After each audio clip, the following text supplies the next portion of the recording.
Moving on to the keynote session, and for the same, I would like to introduce Mr. Niren Srivastava, works with Motilal Oswal Group as a group CHRO. He has 19 years of experience in human resources function and heads the people function across all lines of business of Motilal Oswal Financial Services. In his previous career stint, he was working with Aditya Birla Group for more than 14 years, where he served as EVP and head HR, L&D and administration. And alumnus of IBS Hyderabad, Niren also holds a Hugan assessment certification. With his vast experience of over 2 decades and HR understanding, he is now taking the MOFSL Group HR practices to greater heights. Everybody, put your hands together for Mr. Niren Srivastava, Group Executive Director, CHRO, Motilal Oswal Financial Services Limited.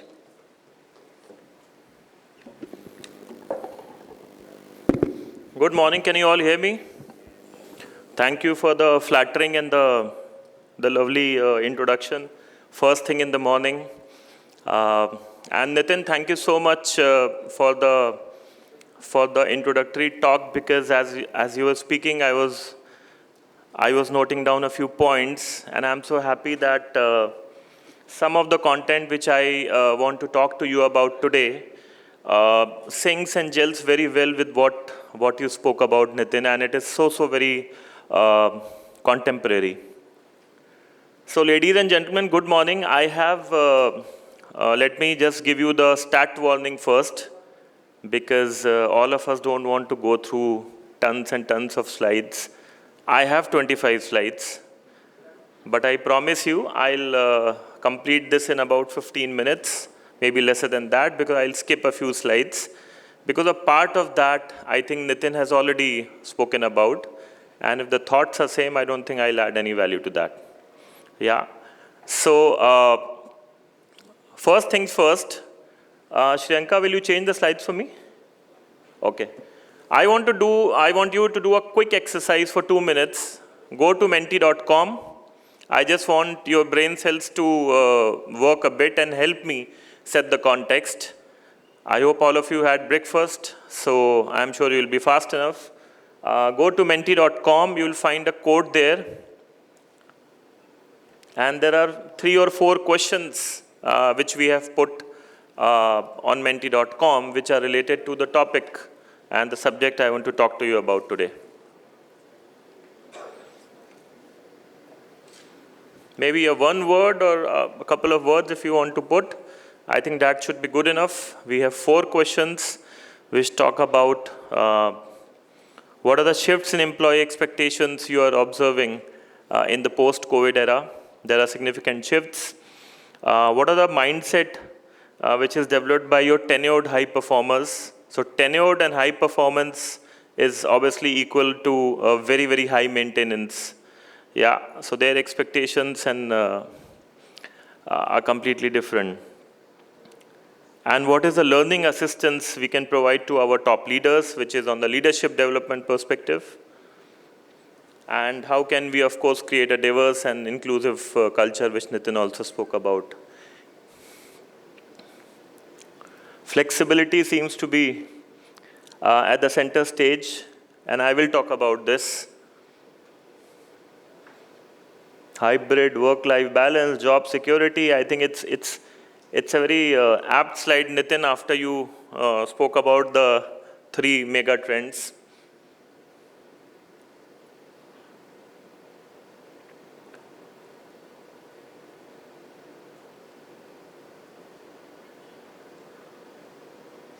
Okay, I think we have reasonable enough responses, but I'm sure you can resonate with this. And I'll talk about it in some of the few slides. This was just to make you think that the job which we are doing today is so very different from the job we were expected to do when we joined this profession, right? And most importantly, the job which we are doing 5 years back, maybe 6 years back, was so very different from what we are expected to do today in our organizations. And all facets of which I'll try to cover in the next 10 to 12 minutes. You can go ahead, Shriyanka. So I'm just trying to give you a perspective today basis my past experience. I have worked with 14 years with the Aditya Birla Group. And of course, I have joined Motilal Oswal Financial Services. So in my previous experience, what we tried to do and what is that we're trying to do at MOFS. We are a group of 8 companies. We are a $1.5 billion franchisee and with about 11,000 people. So there's a large spectrum of retail and wholesale employee base which we want to talk about and what is that we're trying to do with them. I think the second question which we said, the mindset developed by the tenured high performers. I think that is something which we have been thinking, and in the last 3 months we have tried to create a philosophy. While you will say people mindset is a must and growth mindset is a must, but I think what we are focusing along with these are 2 very critical mindsets, which is the ownership mindset. Now, why we are saying ownership mindset? We are a promoter-driven organization. Yeah. People like you and me who work in promoter-driven organizations and who have worked earlier in let's say, professional organizations, while my view is that every organization is a promoter-driven organization. At the end of the day, there is someone who has put in his or her money in the organization, right? I think this mindset of how I can be an owner of my work, how I do not need to be reminded what is to be done through regular performance reviews, performance metrics, is very key to ownership and entrepreneurial mindset. So how we can create an owner mindset in our people, and especially our high performance teams, is I think very important. That's one. And the third part is the learning mindset. We as an organization are known to be a company which is one of the best so I don't know whether all of you have seen that there's an ad which says, think equity, think Motilal Oswal. We take a lot of pride in saying that we are one of the best when it comes to equity research. We sell our equity research. One of the most subscribed equity research platforms is our institutional equity platform. Yeah. But that is on the equity research. We are saying, can we embed this philosophy? And I'll talk about it in the later slides, how we can inculcate and incubate a learning mindset in our people. Even in HR, even in finance, even in any support function, how can we incubate that mindset? So that is something I think our L&D teams, our OD teams have to continuously keep thinking about, because unless and until we do this, we will not be remaining contemporary. So a large part of our human resources effort is to ensure how can we incubate an ownership mindset and a learning mindset in our people. Go ahead. Yeah. I think as Nitin was speaking, I was just thinking about this slide. What I want to show you here is the shift which, a worker, the workforce has made in its mind. When I started my career, and I'm sure a lot of you, when you started a career, you would have said, look, I'm an employee working with so-and-so company. I think the language itself is changing, and we are saying that I am no longer an employee I don't want to be an employee, maybe I want to be a freelancer. I'm happy being a freelancer.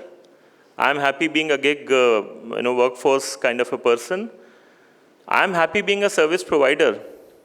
So, we used to joke in HR that in the HR department, you get a lot of requests. I'm sure you would have got earlier in your career maybe. Is so-and-so working in your company, and is so-and-so a permanent employee? So we used to say, why? What is the salary? So-and-so's daughter, there's a proposal for marriage. Is the guy a permanent employee? It's real. I'm giving a real example. I don't know how many of you experienced. I experienced this a lot. To the fact that I don't care what you want, where you are working from 9 to 6, as long as you are doing good, as long as you're earning good money through the right means. So be it. So you might be a retainer, you might be a gig worker, you might be an associate professor in the morning and speaking on a Zoom session on a talent assessment practice. I mean, that's a shift. And it has come to be accepted in the society.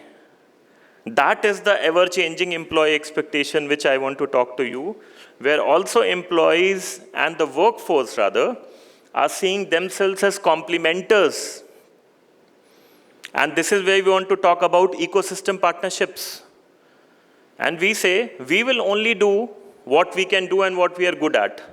If there is a concern, and by the way, Amit is sitting there from XCD, when we launched our leadership program, we said, look, we are not the experts in this subject here. Why to break our heads? There is a complementer. We go and take the use of the ecosystem partnership. So this is the changing mindset of the workforce. But one thing which is very clear, and if you notice the word my there, my technology, my growth, my well-being, I think it is also telling us that there is a need to hyper-personalize. I may be of the same batch, of the same specialization, I may have joined along with someone else in the organization, but it is about me. You have to hyper-personalize all your offerings for me.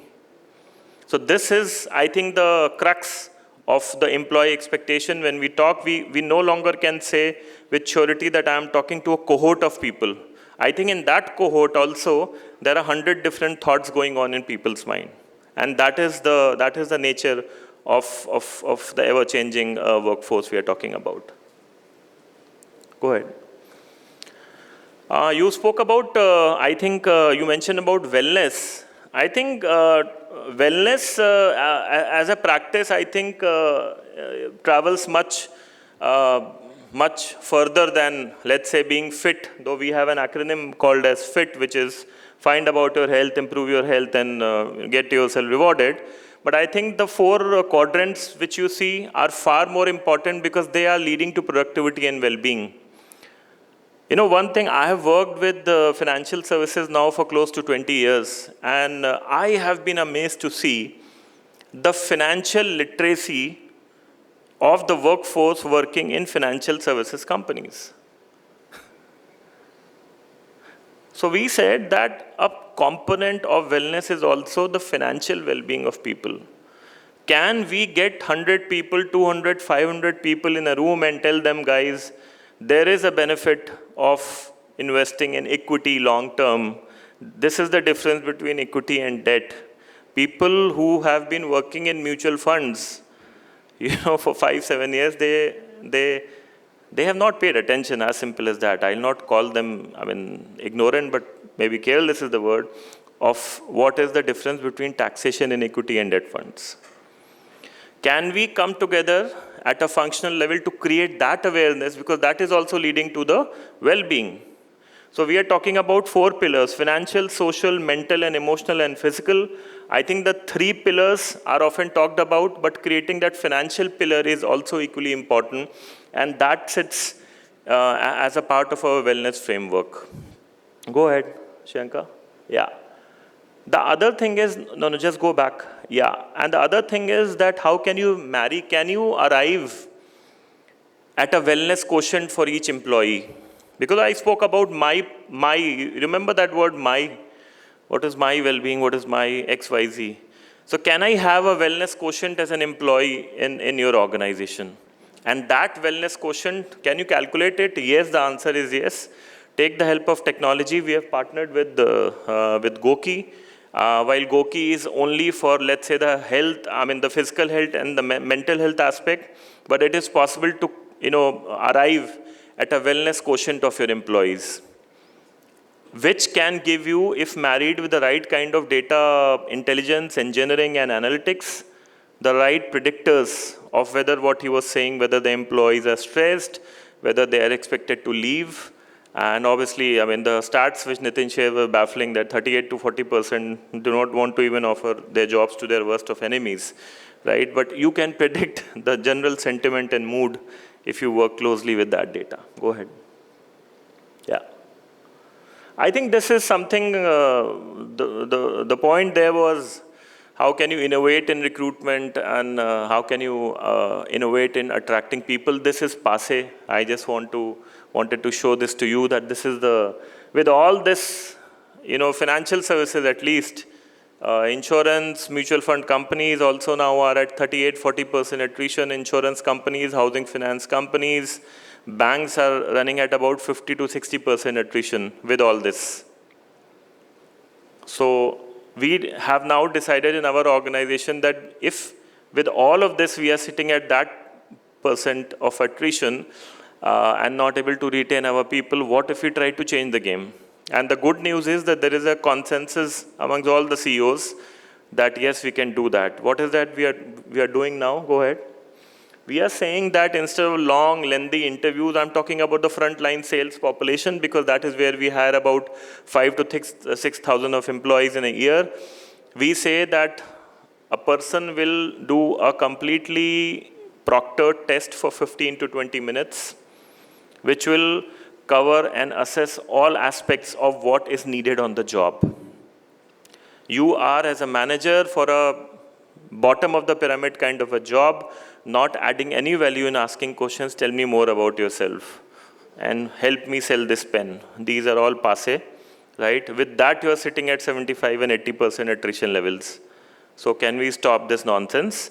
And we say that, can a person, while he's moving in a mall on a weekend, while he sees an ad on the newspaper, there will be a barcode, you scan the barcode, you put your demographic information, and you will get a call within the next half an hour. If it is a Monday to Saturday, if you are doing this on Sunday, you will get a call on Monday. You will be given a link on your WhatsApp, 15 minutes. These are the mobile screens, representation of what you can do, complete the test. Go ahead.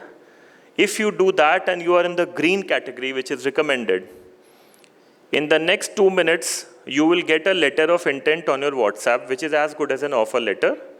After that, you say, yes, I want to join.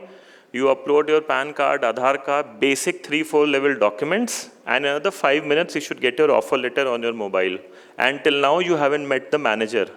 What value add the HR will do and the line manager will do? Tell me more about yourself. They'll not do any value, right? You will be in touch with the onboarding team, and you have to report to the designated office on so-and-so date.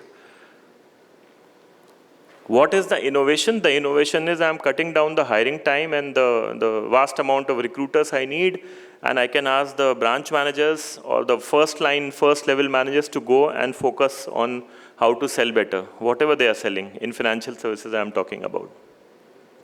Yeah, this is the way we are doing, and we are doing it now for thousands and thousands of people, and it is working. Another 6 months of data, I think I can very surely say that the attrition levels would have come down by 20 to 25%. Whether I'll still have a problem? Yes, at 50% I'll still have a problem, but I would have reduced 25% by increasing the productivity of my HR and line folks. So these are the kind of innovations we are trying to do. Hopefully such things will work, and as we talk, I think new and new technologies are emerging. So we have to, as HR professionals, always stay updated and be relevant in terms of what is happening across. Go ahead. I think this is standard. I don't want to dwell too much about it, but this is also important sometimes. We used to call in ABG brilliant basics. So brilliant basics also work, and which depends on organization to organization, but something which we have done, and for the first time we have done in the performance management system, at least at Motilal Oswal Financial Services, is that each promotion decision is not only a performance vector, it is a 4P assessment vector, right? Which is talking about your potential, which is talking about your personality, and this has come to be known as one of the clear vectors of decision making. Today, even at a CEO level, when we send the list to these people that, look, these are the people in your company who are going to be promoted, they say, can I have the disc reports of these people, right? Can you send me the BEI? Do you have the assessment reports of these people? I think that is a shift which we as HR professionals need to drive in our organization. Each organization is in a different stage of maturity. Many organizations are at a far more evolved stage. I think we can learn from them. I have definitely learned a lot from my stint in Aditya Birla Group. My senior colleague Rajesh is here, and we have worked together in ABG. I think it is our job, to take our experiences from one organization and try and cascade it to the organizations we go and work, and forums like this where we interact with each other. Okay, yesterday we had a meeting with Amit and team. So Amit, you will be happy to see this. We have partnered with XCD at the top of the pyramid to build our enterprise, leaders program. But the thing is that what I wanted to share here is that the competencies may be same. Business acumen as a competency can be same at the top of the pyramid to, let's say, at the last half of the pyramid. But I think the proficiency levels are completely different. So you need to still, now here we are doing a cohort-wise personalization, but still the personalization is happening, right? So we are investing a lot of effort, time in, trying to cater and create a top 150, next 150 kind of an organization at Motilal Oswal Financial Services, because we have 8 companies, we have, 8 CEOs, and then you have the leadership teams, and our job, my job is to ensure that we have a continuous pipeline of talent emerging from the bottom to the top of the pyramid. Go ahead.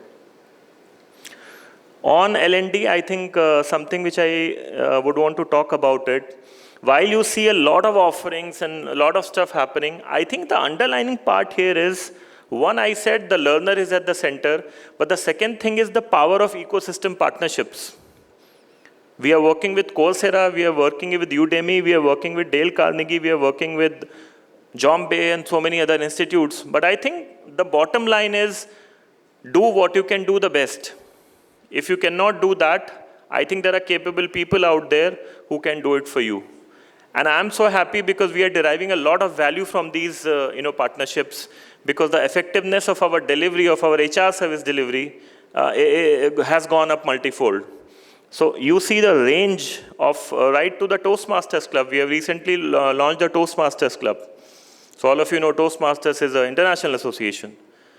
Yeah, I think there is a lot of benefit if we create and nurture these ecosystem partnerships. You can skip this slide, that's okay. I only spend 20 seconds on this because Nitin spoke about it. D&I as a concept, I don't need to tell you what is that, but ladies and gentlemen, the only thing which I feel, and I urge you as HR professionals to stand up and make it count, is the thing which we called as real. Please take a moment and think whether we are really doing something on this topic called as D&I. And when we say, are we really doing something? Are we stepping up and objecting to a conversation which is happening at the senior most level when it is concerning about a senior level promotion or senior level hiring or creating policies around supporting diversity and inclusion? I think a lot of us are doing that, but it will take a lot of spine in, I think, the HR fraternity to stand up and fight for this cause. And let's accept the fact, I'm happy to see a lot of women leaders here, but we have a way to go. We have a long way to go here. Yeah. You can skip this. Last 2 or 3 slides, please bear with me. This is our EVP, which I thought I will maybe you are the second or third audience which is seeing that, and we will go ahead with the social media platforms in times to come. But this is, we are talking about Be More, which is the MO sign which comes, which is talking about the ownership, the growth, learning, and people mindset. I think I spoke about it in the beginning. How can you own? How can our people own the organization? Learning is extremely important. I spoke about the learning mindset. So we have created an EVP which has to talk about the values of an organization and should not just come out of an HR, brainstorming session. So this is going to be our EVP on which we'll build the people practices at MOFS. Go ahead. Last point, NPS, you talked about the employee experiences. Nitin, I think I'm happy to share that we have launched NPS across 3-4 critical verticals in HR, and the last one you see is the full and final settlement. But the first is, how has been your sourcing to onboarding experience while you joined us, right? Which is the NPS for pre and post onboarding. You deal with a lot of HR help desk, recruitment help desk, and help desk items in HR. Can you give us a rating like we used to give, or you do when you walk into a Louis Philippe or an Allen Solly, walk out of that showroom, right? For every HR experience, you can give a rating. And of course, once your full and final settlement is done. By the way, we are trying to settle full and final settlements in 48 hours from the last working day to, these are the problems we have grappled with. There are organizations which do it on the same day. Today, we do it in 45 days, which I think is atrocious. And the employees, the ex-employee deserves much, much better. So when you talk about employee experience, it is not only about the current employee, but the one who is leaving you. Yeah. So these are some of the thoughts. I don't have time. I know I have overstepped my time. But the last slide I just want to show, go ahead, is on the data intelligence and the affinity of HR teams to work with data. And I think there are 3 basic problems here. First of all, we do not have, I'm talking about the bulk of the organizations, not everyone. Please pardon me if a few of you are using this. We do not know which are our data connectors and data tubes. First, how can we find them? And for that, we have to build a data engineering and data science practice in HR. So we have hired one data engineer and one data science guy who sits in HR, specialist, who are trying to establish 150, 160 sources data. How can we connect that data, give a one view of that data, and creating a hypothesis and answering an hypothesis is the third leg of that. If I have the data right and if it is connected right, then can I run an algorithm on a dynamic live basis to say, it's like Alexa, hey, look, tell me the attrition rate or the promotion rate or whatever. So I think this is contemporary. We will take some time at MOFS, I must admit. But this is what seems to be relevant for all of us at Motilal Oswal Financial Services related to the topic I had to speak upon. Thank you so much. My apologies for overstepping the time. And wish you all a great conference today. Thank you so much. Thank you. Yeah. Thank you so much for sharing your observation. And I would request Ms. Ishita Medhekar, CHRO Metropolis Healthcare, to join us on the stage and felicitate Mr. Niren Srivastava. Can we have a huge round of applause, ladies and gentlemen, for Mr. Niren Srivastava for the wonderful observation. Let's have a thunderous round of applause.